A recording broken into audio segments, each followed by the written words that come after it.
എല്ലാവർക്കും നമസ്കാരം. ഇന്ന് നമ്മൾ വന്നിരിക്കുന്നത് വളരെ എളുപ്പത്തിൽ തയ്യാറാക്കാൻ പറ്റുന്ന ഒരു ബ്രേക്ക്ഫാസ്റ്റിൻ്റെ റെസിപ്പി ആയിട്ടാണ്. ഞാൻ ഓഫീസിൽ പോകുന്ന ദിവസങ്ങളിൽ ഉണ്ടാക്കാറുള്ള നോ കുക്കായിട്ടുള്ള ഒരു സാൻഡ്വിച്ചാണ്. അതായത് ഇതിൽ കുക്കിംഗ് ഒന്നുമില്ല, പക്ഷെ നല്ല ടേസ്റ്റിയാണ്. അപ്പോൾ അതെങ്ങനെയാണ് ഉണ്ടാക്കുന്നത് നോക്കാം.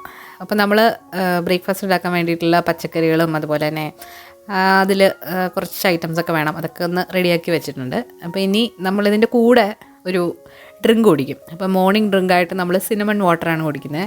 അപ്പോൾ 2 കപ്പ് വെള്ളം നന്നായിട്ട് ചൂടായി വന്നപ്പോൾ കുറച്ച് കറുവപ്പട്ട പൊടി ഇട്ടിട്ട് നന്നായിട്ട് തിളപ്പിച്ചെടുക്കുക.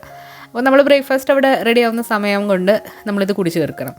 അപ്പോൾ രാവിലെ ചായ കുടിക്കുന്നത് നമ്മുടെ ഹെൽത്തിന് അത്ര നല്ലതല്ല എന്നാണ് പറയുന്നത്. അപ്പോൾ നമ്മൾ ഇതുപോലൊരു ഡ്രിങ്ക് കുടിക്കുകയാണെന്നുണ്ടെങ്കിൽ നല്ലതാണ്.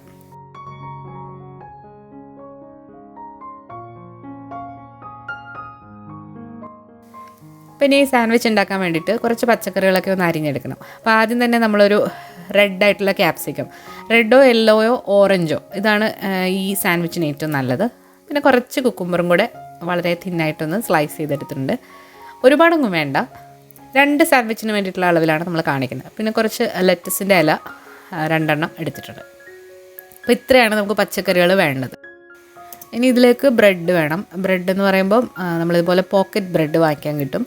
പല ടൈപ്പിലുള്ളത് കിട്ടും. അതായത് റാഗി ഫ്ലോറിൻ്റെ, ഇത് വീറ്റ് ഫ്ലോർ, അങ്ങനെ പല ടൈപ്പിലുള്ളത് കിട്ടും. നമ്മളിവിടെ സോർഡോ ബ്രെഡാണ് എടുത്തിരിക്കുന്നത്. അപ്പോൾ അത് കടയിൽ നിന്ന് വാങ്ങിച്ചിട്ട് നന്നായിട്ട് കവർ ചെയ്ത് വെക്കുക, അല്ലാന്നുണ്ടെങ്കിൽ ഹാർഡായി പോകും. അപ്പോൾ അത് 2 കട്ട് ചെയ്തെടുത്തിട്ടുണ്ട്. പിന്നെ ഇതിലേക്ക് നമ്മൾ ഒരു 1/2 ടീസ്പൂൺ ഓറഞ്ച് മെർമലൈഡ് ചേർത്ത് കൊടുത്തു. അപ്പോൾ ഓറഞ്ച് മെർമലൈഡ് ചേർക്കുമ്പോൾ ഇടയ്ക്ക് ഇങ്ങനെ ഓറഞ്ച് കടിക്കുമ്പോൾ ഒരു പ്രത്യേക ടേസ്റ്റാണ്. നമ്മൾ അരിഞ്ഞു വെച്ചിരിക്കുന്ന കുക്കുംബർ അതിൻ്റെ മുകളിലായിട്ട് ലെയർ ചെയ്ത് കൊടുത്തു. അതുപോലെ തന്നെ ക്യാപ്സിക്കം. ഇനി നമ്മൾ ഇതിന് മുകളിലായിട്ടൊരു സ്മോക്ക്ഡ് ചിക്കൻ്റെ ഒരു ഫില്ലറ്റാണ് വെക്കുന്നത്. അതായത് ഫില്ലറ്റ് സ്ലൈസ് ചെയ്താണ്. നമ്മൾ ഹാമൊക്കെ കിട്ടുന്ന പോലെ തന്നെ ചിക്കനും സ്മോക്ക് ചെയ്തിട്ട് വളരെ തിന്നായിട്ടുള്ള സ്ലൈസായിട്ട് നമുക്ക് കിട്ടും. ഇത് എക്സ്ട്രാ സ്മോക്ക്ഡ് ചിക്കനാണ്, ചിക്കൻ്റെ ബ്രസ്റ്റാണ് സംഭവം. അപ്പോൾ ചിക്കൻ പോലെ തന്നെ ബീഫും പോർക്കും ഒക്കെ ഇവിടെ വാങ്ങിക്കാനായിട്ട് കിട്ടും. അപ്പോൾ അതിൻ്റെ ഒരു ലെയർ എടുത്തിട്ടുണ്ട്. പിന്നെ നമ്മൾ ചീസാണ് എടുത്തിരിക്കുന്നത്. ഇത് നമ്മൾ ഫ്രഷായിട്ട് കഴിക്കാൻ പറ്റുന്ന ചീസാണ്. പല ടൈപ്പിൽ ചീസുകളുണ്ട്.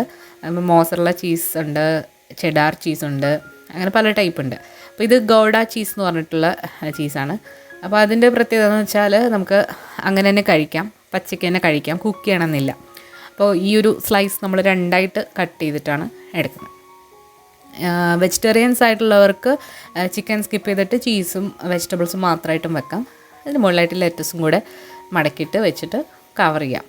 ഇത് ഇങ്ങനെ ഫ്രഷായിട്ട് കഴിക്കുന്ന ഒരു സാൻഡ്വിച്ചാണ്. ഇത് കുക്കൊന്നും ചെയ്യേണ്ട ആവശ്യമില്ല. നിങ്ങൾക്ക് വേണമെന്നുണ്ടെങ്കിൽ ചെറുതായിട്ട് ചൂടാക്കി ഇത് കഴിക്കാവുന്നതാണ്. അപ്പോൾ നമ്മുടെ വളരെ എളുപ്പത്തിലുള്ള ബ്രേക്ക്ഫാസ്റ്റ് ഇവിടെ റെഡി ആയിട്ടുണ്ട്. ഓഫീസിലൊക്കെ പോകുന്ന ദിവസങ്ങളിൽ ഉണ്ടാക്കാൻ പറ്റിയ നല്ലൊരു ഈസി ആയിട്ടുള്ള സാൻഡ്വിച്ചാണ്. കുക്കൊന്നും ചെയ്യേണ്ട. പല ടൈപ്പിലുള്ള സാൻഡ്വിച്ച് നമ്മൾ രാവിലെ ഉണ്ടാക്കാറുണ്ട്. അതിലൊന്നാണിത്. കൂടുതൽ സാൻഡ്വിച്ചുകൾ നമ്മൾ വഴിയെ അപ്ലോഡ് ചെയ്യുന്നതാണ്. അപ്പോൾ എല്ലാവരും മറക്കാതെ കാണുക. അപ്പോൾ ഈ വീഡിയോ ഇഷ്ടമായാലും ലൈക്ക് ചെയ്യാനും ഷെയർ ചെയ്യാനും മറക്കരുത്. പുതിയ റെസിപ്പി വീഡിയോകളുമായിട്ട് നമുക്ക് വീണ്ടും കാണാം. താങ്ക്